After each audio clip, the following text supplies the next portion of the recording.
22절 내가 너희를 권하노니 이제는 안심하라. 너희 중 아무도 생명에는 아무런 손상이 없겠고 오직 배뿐이리라. 24절 바울아 두려워하지 말라. 내가 가이사 앞에 서야겠고 또 하나님께서 너와 함께 항해하는 자를 다 내게 주셨다 하였으니. 오늘 아침 우리가 사도행전 27장의 말씀 함께 살펴봅니다. 바울이 예루살렘에서 체포되고 나서 유대인들의 고소 고발을 당하면서 여러 가지 예루살렘에서도 그렇고 또 이 가이사라 총독에게 와가지고도 또 설교도 하고 고발을 당하면서 자기 변명을 했고, 그러면서 이제 바울은 자기는 죄가 없지만 그래 자꾸 이렇게 고소 고발을 하니까 나는 가이사 로마 황제에게 가서 이렇게 재판을 받겠다 하는 그런 얘기를 했고, 그래서 결국은 로마로 가는 일이 작정일이었습니다. 그래서 이제 바울은 이제 죄수의 몸이 되고 이제 피고인 피의자의 몸이 되어서 이제 죄수로서 로마로 가고자 하니까 이제 백부장과 그 군사 몇 명이 또 다른 죄수 몇 명과 함께 이제 이 죄수들을 호송해서 로마로 가는 그 여정이 이제 27장의 내용입니다. 27장의 내용은 이제 그들이 가는 도중은 전부 배를 타고 움직입니다.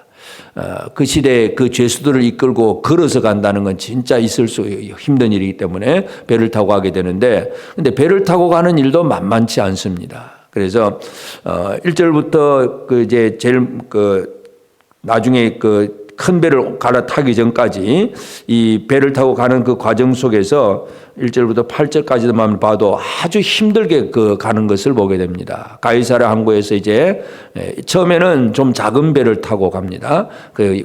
지금 시대에 우리 지금 이 시대의 배 같이 그런 큰 배가 아니고 겨우 해변가를 겨우겨우 이제 육지를 바라보면서 이곳에서 옆에 있는 항구로 겨우 이제 움직일 수 있는 그런 정도로, 그래서 아시아 해변 각처로 가려는 해변의 각처로 가는 아드라무베노 배에 올라가지고 거기서 이제 이튿날 시돈에 되고, 그리고 이제 시돈에서는 또 이제 그 백부장이 바울이 어떤 친구들의 대접을 받도록 또 허락도 해줍니다. 그 다음에 또 맞바람을 피해서 구부로 해안을 의지하고 항해하여 구부로 해안을 가를 이제 겨우 이제 옆을 이제 따라가면서 그 다음에 이제 길리기아 밤빌리아 바다를 건너서 루기아 무라시에 이르러서 이제 무라시에서는 이제 배를 갈아탑니다. 큰 배를 갈아타는데 이달리아로 가는 알렉산드리아 배를 만나서 우리를 오르게 하니, 그래서 이달리아로 가는 이제 알렉산드리아 배를 이제 조금 큰 배를 탔습니다.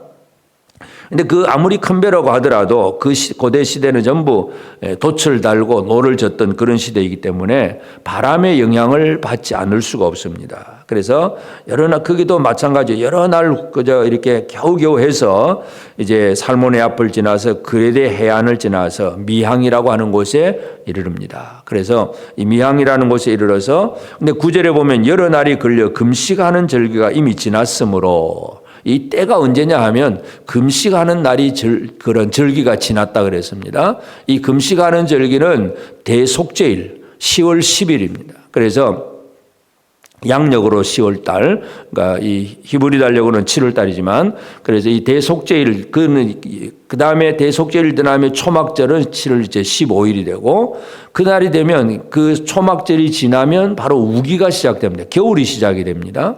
그러니까 겨울은 바로 바람이 남풍이 아니라 북풍입니다. 그래서 남쪽 바람을 받아서 이 배가 이렇게 의지하고 가야 이달리아로 좀 순적하게 갈 수가 있는데, 이제 금식하는 절기가 지나서는 겨울철에는 바람이 그렇게 불지 않습니다. 그래서 이제 겨울을 지나고 가자 하는 이제 그런 형편이 되었는데, 그러나 그 미항이라는 곳은 너무 항구가 작아서 배에 타고 있는 사람만 해도 276명인데 이 사람들이 그곳에서 겨울을 지난다는 게 너무 불편하니까 그래도 우리가 좀 더 큰 곳으로 가자, 베닉스로 가자, 이런 식으로 표현을 합니다. 그런데 이제 바울이 그렇게 출발하기 전에 그런 얘기를 합니다. 10절을 보면 말하되 여러분이여 내가 보니 이번 항해가 화물과 배만 아니라 우리 생명에도 타격과 많은 손해를 끼치리라.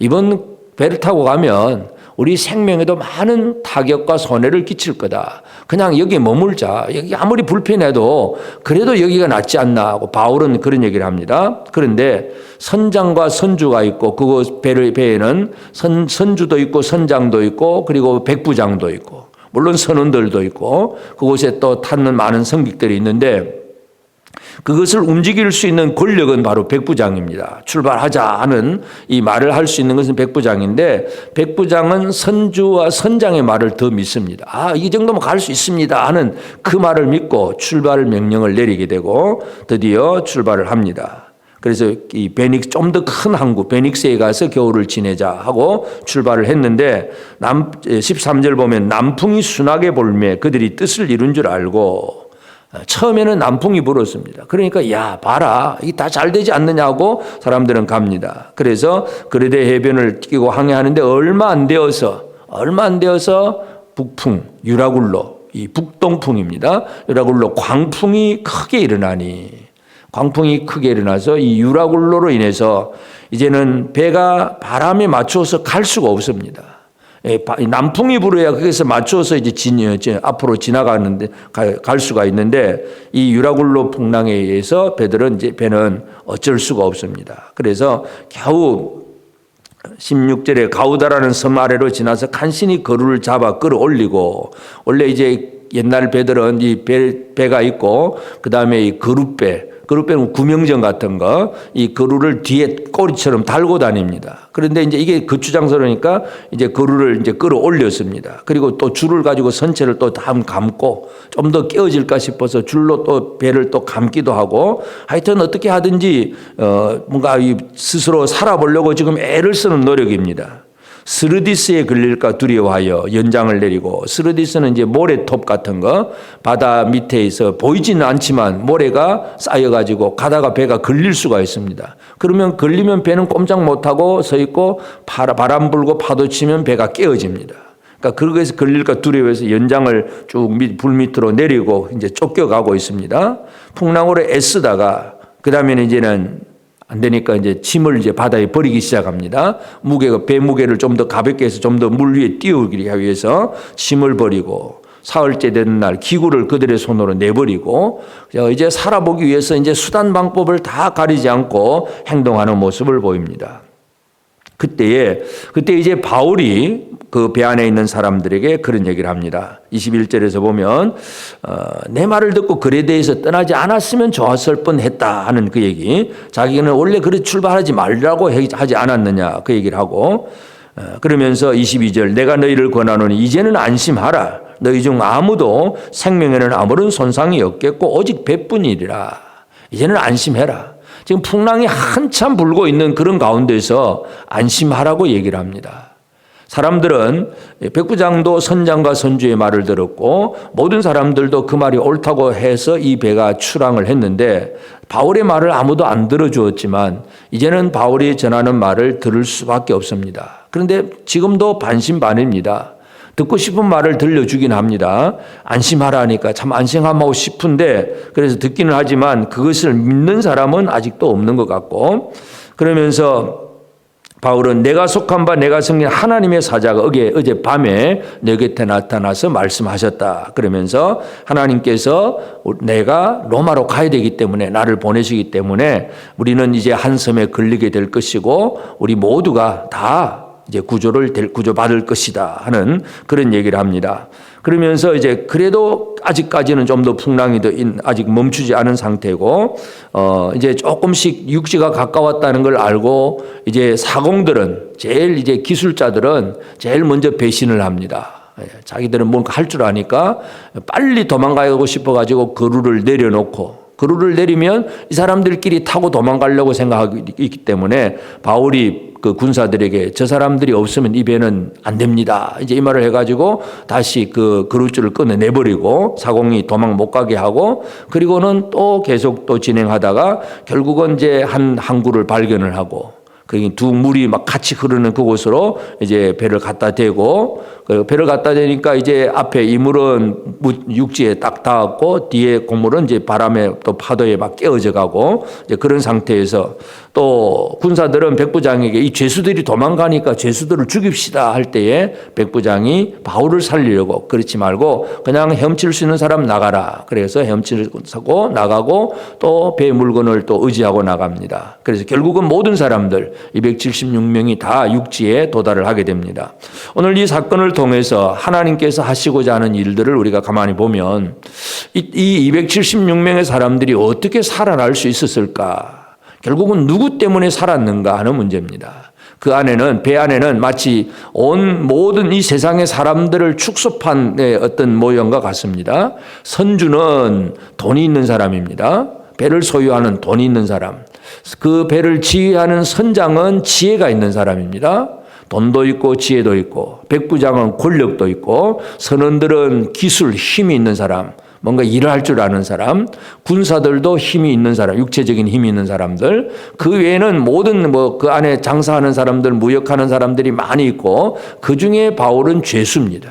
그런데 누구 때문에 이 모든 사람이 살아날 수 있느냐? 바로 바울이라고 하는 죄수 한 사람 때문에 이 모든 사람이 살아납니다. 그러면 그 죄수가 어떤 죄수냐 하면 복음 들고 로마로 가야 될 사람이기 때문에, 하나님이 주신 사역이 있기 때문에 그 사역 때문에 하나님은 바울을 살려야 되고, 바울을 살리려고 하니까 같이 있는 모든 사람들이 살아나는 것입니다. 이 땅에 많은 사람들은 돈이면 되고 힘과 기술, 권력, 지혜 이런 것이면 다 되는 줄로 생각을 하고 있지만, 진정으로 생명은 어디에서 이루어지느냐 하면 하나님의 뜻을 이루는 한 사람 때문에 주변 사람들이 살아날 수 있습니다. 오늘 우리는 이 세상을 우리가 살아가면서 나 때문에 다른 내 주변의 사람들이 살아날 수 있는 그런 사람으로 세워지는 것, 우리 성도들의 삶이 바로 이런 모습이 되어지기를 바랍니다. 나 한 사람 때문에 가정이 살고, 나 한 사람 때문에 직장이 살고, 나 한 사람 때문에 주변의 이웃 사람들이 살아날 수 있는 그 일들은 내가 하나님의 부르심을 받고 내가 하나님이 원하신 일들을 제대로 이루어가는, 그거 하나님의 뜻을 이루기까지는 하나님이 나를 살려두셔야 되기 때문에 나 때문에 또 다른 사람도 살립니다. 오늘 이 하루 우리는 나 때문에 남을 살려가는 이 일에 쓰임받는 우리가 되어지기를 바랍니다.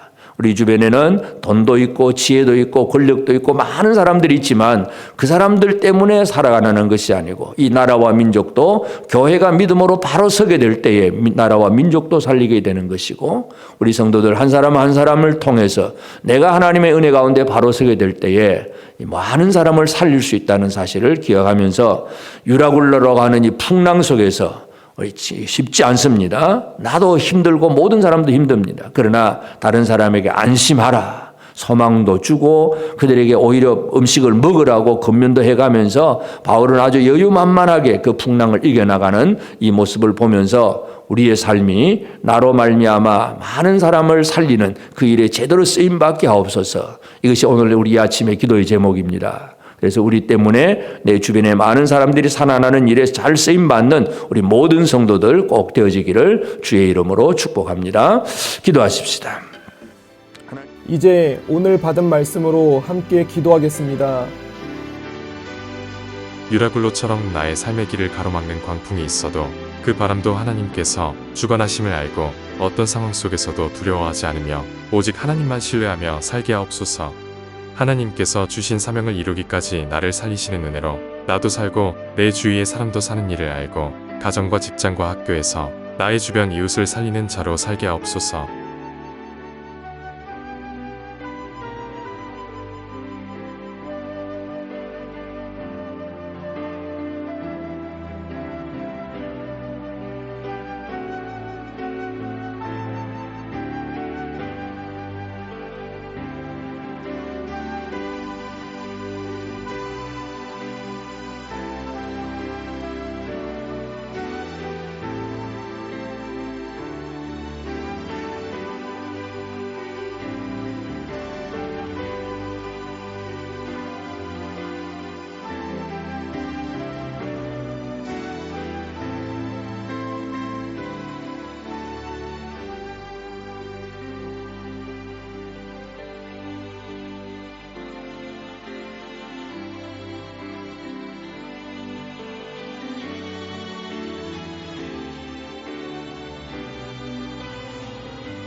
이제 개인의 기도 제목을 가지고 하나님 앞에 기도하시기 바랍니다.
수고하셨습니다. 오늘도 하나님의 인도하심 가운데 승리의 하루를 보내시는 우리 재건부평교회 모든 성도님들이 되시기를 주님의 이름으로 축복합니다.